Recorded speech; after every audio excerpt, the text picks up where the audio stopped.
In his book Psi Spies, The True Story of America's Psychic Warfare Program, award-winning journalist Jim Marrs investigates one of the most guarded secrets of the Cold War, the U.S. government's use of psychic operatives for intelligence gathering. The story centers on a phenomenon known as remote viewing, a scientifically developed ability that allows a person to transcend time and space to view distant people, places, or things. While the term remote viewing is modern, Marrs notes that the ability has existed throughout history under names like clairvoyance and prophecy. Ancient Hindu scriptures, the Vedas, referred to these paranormal side effects of meditation as siddhis. In the Bible, the prophetess Deborah provided military intelligence to defeat the forces of Canaan, effectively serving as the world's first military remote viewer. Even Nostradamus utilized a methodology strikingly similar to modern RV, involving the quieting of the mind to perceive distant events.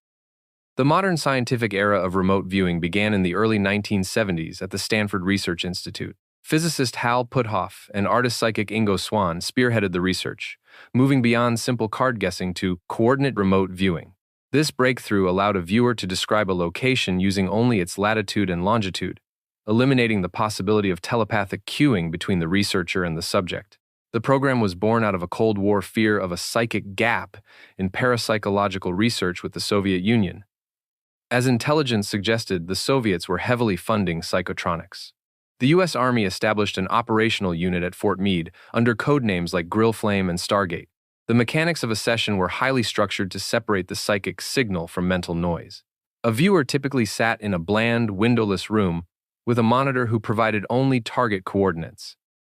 Swann developed 7 stages of remote viewing, which guided the viewer from basic spontaneous sketches called ideograms to detailed dimensional renderings and even 3-dimensional models of the target.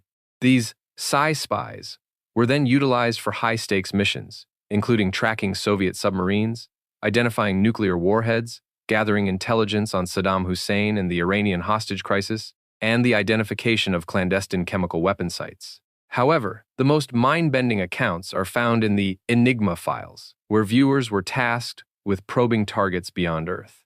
These sessions reportedly revealed Jupiter's rings years before NASA confirmed them, as well as fast walkers, which is the name given to high-performance UFOs, and 4 separate alien bases hidden beneath mountains on Earth. Despite its successes, the program faced constant internal conflict. In 1988, a National Academy of Sciences report dismissively concluded there was no scientific justification for the phenomenon, a finding Marrs and many unit members viewed as a biased sandbagging of the research. Remote viewing was officially acknowledged in a 1995 CIA press release, though the government concurrently announced the program would be discontinued because it lacked intelligence value. Marrs suggests this disclosure was a superficial way to restrict public interest, while the technology likely moved into even more secretive black government agencies. Despite this official closure, the legacy of the program lives on through its veterans, who believe that remote viewing is an innate human faculty that could eventually serve as a liberator of the human spirit.